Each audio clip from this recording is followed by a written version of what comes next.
This one, ito, wala na to sa civil code. This is a separate law. Hindi na siya civil code. Okay?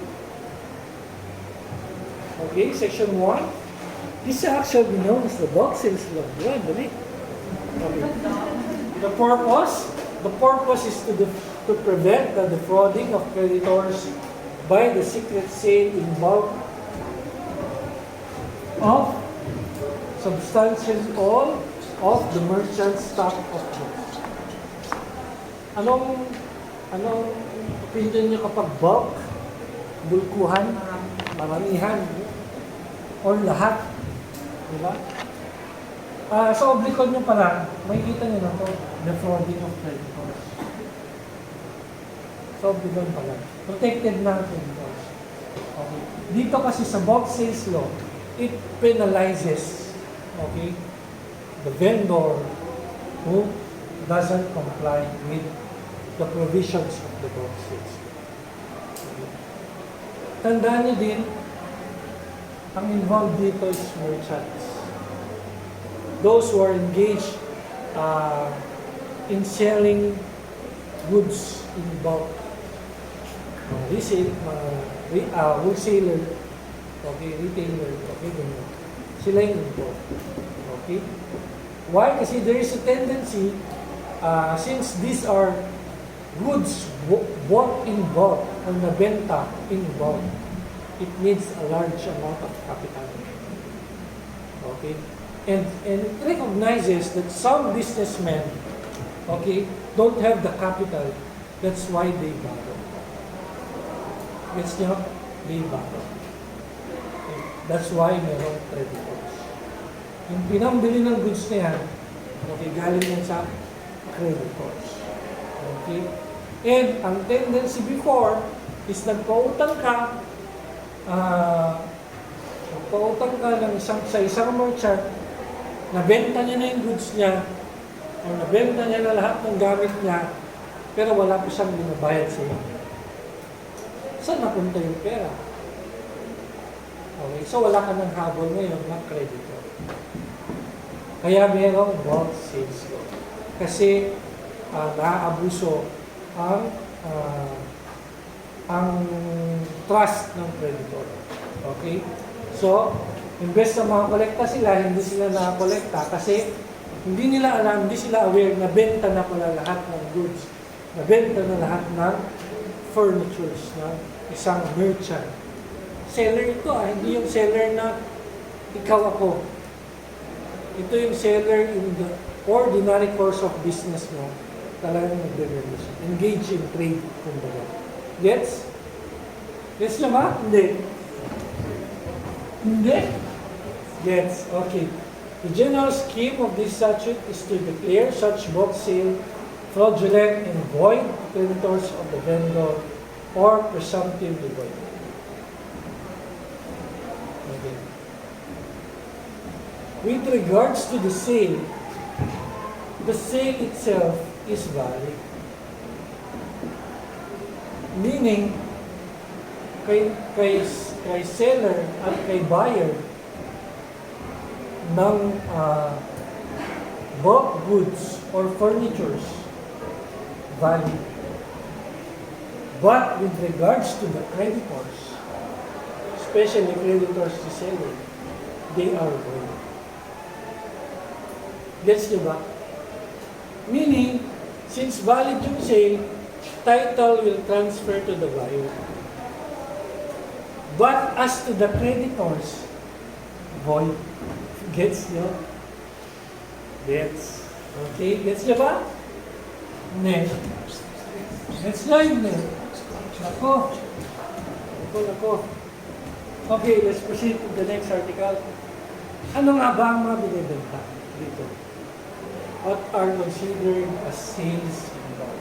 Any sale, transfer, mortgage, or assignment of stock of goods, wares, merchandise, provisions, or materials otherwise than in the ordinary course of trade and the regular prosecution of the business of the vendor, mortgage, or transfer, or assignment.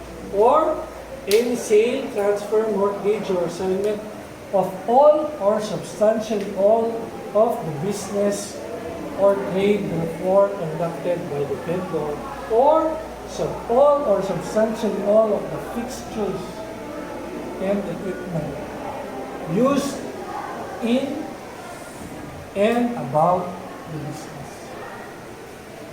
Yan ang subject ng sales invoice. Kapag yan daw ang mga binenta, sales invoice.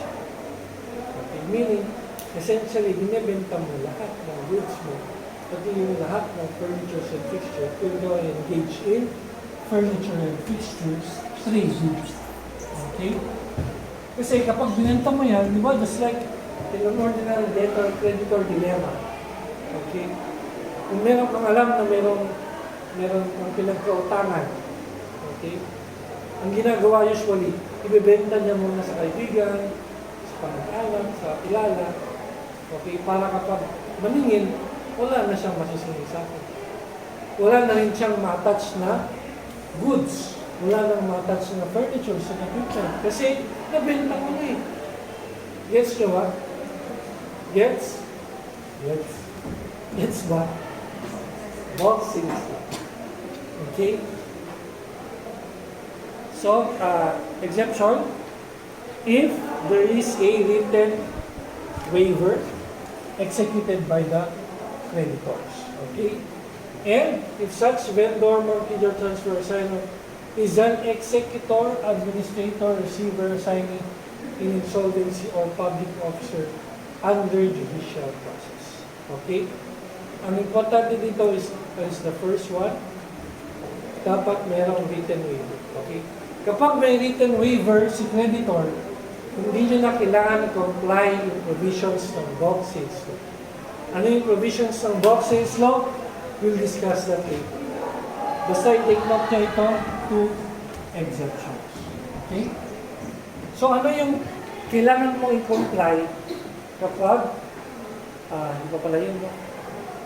Okay, ito naman seller's explain. Alam niyo naman na, sila yung mga traders, retailers, dealers. Okay? Yung persons engaged in the trading industry. Okay? Creditors naman, all persons who were creditors of the seller at the time of the sale. Okay?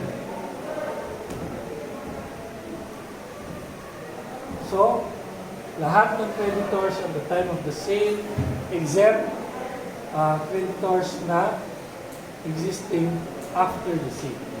Okay? They must be creditors at the time of the sale. Although their claims had not been reduced to judgment, or if their claims were not yet due and demandable. Okay?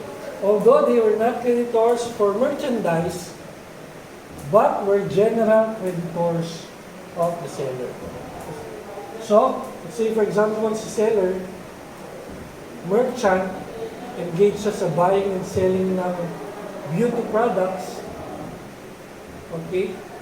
Meron siyang creditors for buying these beauty products. Meron din siyang creditors, let's say for example, personal loan, loan niya sa bahay. Kasali din daw sila sa term na creditors under this law. Okay? Gets ba? Gets nyo ba? But only those who were creditors at the time of the sale complained of are entitled to the benefits. Creditors whose claim came into existence subsequent to the sale are not protected thereby. So, sabi ko kanina, yung creditors after the sale, hindi sila kasali sa term na creditors. Yes? Ano yung kailangan gawin kapag ang sales mo is sales invoice? Ito ang kailangan mo gawin. Kailangan merong written sworn statement si seller. Okay? Ano yung nakalagay sa written sworn statement na yun? Ano? Ito. A written sworn statement to substantiate of the names and addresses of all creditors to whom na merong utang si vendor or mortgagor. Hindi lang yung names and address, pati yung amount ng utang. At specify mo din doon kung nasaan doon yung due at saan doon yung magiging due talaga. Okay? Yun ang nakalagay sa written sworn statement. Okay? So, hindi yan, ano yan ha? Under oath ito kasi this is a sworn statement. Okay? Kailangan meron yan. Kailan? Before any part of the purchase price thereof or any promissory note or other evidence therefore is delivered to the vendor. Okay? Ito ang kailangan mong ibigay sa vendor, yung written sworn statement. Kailangan aware siya kung sino yung mga pinagkautangan. Okay? Why? Kasi kapag nagbayad siya dun sa goods na binenta mo, of course, yung aware siya na babayaran mo yung utang mo sa creditors. Okay? Gets ba? Kasi the tendency is, gaya ng sinabi ko kanina, the tendency is kapag nagbayad na si vendor, hindi lang mapupunta kay creditor. Ganun kahalaga ang pautang. Sana ma-appreciate nyo. Ha? Ganun kahalaga. Okay? Especially sa bulk sales law. Okay? Gets ba? So, kailangan nila gawin yan. Mag-execute ng written sworn statement. Attorney, paano kung hindi lahat ng pangalan ng creditor sa palagay? Hindi lahat ng creditors ni seller nalagay. Hindi lahat ng amount na nilagay kasi hindi ko na makalala yung iba. That is a violation of section 2. Okay? Violation yan. Kailangan merong substantial compliance. A verbal statement that the seller had no creditors is not sufficient. Why? Because this is a verbal statement. It must be a written, sworn statement. It must be an equivocal statement that the vendor has no creditors. If the vendor has no creditors. But in real life, vendors have creditors. Usually sa bank. Okay? They have creditors. Gets ba? Gets nyo ba? Gets. An affidavit stating that the stock sold is entirely free from debt and that there is no encumbrance thereon except a certain chattel mortgage to a specified person is insufficient. Why? Diba sabi kanina, you must name the creditor, you must give the address, diba? You must specify the amount, kailan maging due, or kung due na ba. Mahirap, diba? Kasi kailangan mo siya ilagay lahat. Okay? The statute or the law contemplates not only creditors whose claims are due, but those whose claims are not due, and the statement must state the facts as to both class of creditors if both exist, and if there are none, such the latter fact must be stated. Meaning, i-classify mo din yung creditors. Okay? Merong creditors na holders of surety or guarantee, or merong holders ng mortgage. Meron din naman yung walang security. Kasi generally, obligations and credit din to, di ba? Yung kinds ng creditors. May secured creditor, may unsecured creditor. Tama? Hindi yan discuss. Okay. Kapag secured creditor, ibig sabihin merong security, may guarantee, may mortgage, may pledge, may chattel mortgage. Unsecured yung walang accessory, walang accessory securing or guaranteeing the payment of the debt. Okay? This statement is ineffectual if it fails to give the addresses, so the addresses are important, of the creditors. If the statement is defective on its face, the buyer accepts it at his peril. Okay? What if the statement is false? If the statement is fair on its face and the buyer has no knowledge of its correctness, of course, we have no way of knowing whether the statement yung nakalagay sa written sworn statement is correct, okay, the presumption is the buyer has no knowledge naman. Kasi ang gumawa nun si seller, binigay lang sa iyo na buyer. Alam na sabihin ko, mali ito, mali ito. Di ba? This is false.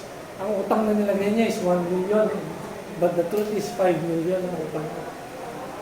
Okay. There's no way that the buyer will know. Okay? But if the seller misrepresents the amount of his indebtedness, the creditor has no remedy against the goods sold, but he can prosecute the seller criminally, either for falsification. Why? Because this is a sworn statement, hindi lang falsification, but perjury, and of course, estafa if the vendee trusted the vendor. That's okay pa ba kayo? Right? Kaya pa? 10 minutes na lang. The statute declares the sale void only on the failure of the buyer to do what is required of him. It does not declare the sale void if the list of creditors furnished by the seller under oath is not in fact full, accurate, and complete. It does not in any way make the purchaser or the buyer responsible for any. Kaya nga sabi ko kanina, the buyer cannot know whether the list is complete, accurate, or full. Okay? Section 4, failure to comply to Section 3. Okay? Any seller without having first delivered to the vendee or mortgagee the sworn statement provided in Section 3 without applying the purchase or mortgage amount of said property to the pro rata payment of the bona fide claim or claims of the creditors of the vendor or mortgagor, he shall be deemed to have violated sa action. Okay. Since the kay seller na yung written sworn statement, okay, pwede nang i-apply niya directly dun sa creditors yung payment. Okay? Without applying the purchase or mortgage money of the said property, the pro rata payment of the bona fide claim or claims of the creditors of the vendor or mortgagor. If hindi niya nagawa yan, he shall be deemed to have violated this act and any such sale, transfer, or mortgage shall be paid. So, hindi lang sa paggawa ng written sworn statement, okay, pati sa pagbayad on the part of vendee. Pwede na lang diretso. The reason why, doon sa written sworn statement, nandun yung pangalan, nandun yung address, nandun na yung amount. Diba? Para i-diretso lang ni buyer. Okay? Gets? In that case, secured yung payment. Tama? Any excess naman kay seller eh. Diba? Siyempre may profits dyan. But in that case, hindi na problema sa creditor. Kumangulit. Tama? Doon mo lang malalaman na mali ang sinabi ni seller kung magkalimutan kung yung binayad niya is hindi parehas. That's the bulk sales here. Diba? Kasi there are instances, gaya ng sabi ko kanina, na nabenta na lahat ng stocks or ng equipments or furnitures, pero wala pang binabayad kay creditor. Okay? Question? Wala? Question? None? Okay, mali yung one yan Section 4, secret conveyances. Those made unaccompanied by a sworn list of creditors and without previous payment of their credits. So, if there is a bulk sale, pero walang list, walang written sworn statement, that is considered as secret conveyances. Secret conveyances are fraudulent on the part of the creditors. Okay, kasi hindi nila alam na binenta mo. Ano yung bulk sales, di ba? Bulkuhan ng binenta. All or substantially all. Kasi yung mga yan, yung goods na yan, yung furnitures na yan, kapag hindi ka nakabayad, pwede yan kunin ni creditors para ibenta niya. pwede nang ipa-attach, pa-levy, pa-execute, para magpa-collect ka sa'yo. Pero kung wala na lahat yan, ano pa ang habulin niya sa'yo? Diba? As a merchant, diba? As a trader, as a dealer, ano pang habulin niya sa'yo? Nabenta mo na lahat. That is considered as secret conveyances. And it defrauds the creditors. Okay? The second one is those made gratuitously. Walang pagsinigil na bayan. Binenta mo gratuitously, that is donation. Those for a nominal consideration, maalangan niyo yung simulated price. Guys, yun. Meron lang siyang nakalagay na price dun sa contract, but in reality, walang payment. Nominal consideration. Okay? The Bauxite law does not include within its prohibition sales or mortgages made by a debtor to one of his creditors. Okay? In preference to another. Okay? So, if ganito ang benta, secret conveyance, it defrauds the creditors. And this is essentially in violation of the Bauxite. Okay? Questions? None? Okay. If buyers in good faith, ano sa? A sale made of all the effects in the vendor's store without the buyer being furnished a sworn list of creditors is null and void, irrespective of good faith or bad faith of the buyer, and judgment creditors may treat such sale as never been made and proceed to have execution levied in court. Sabi ko kanina. Okay.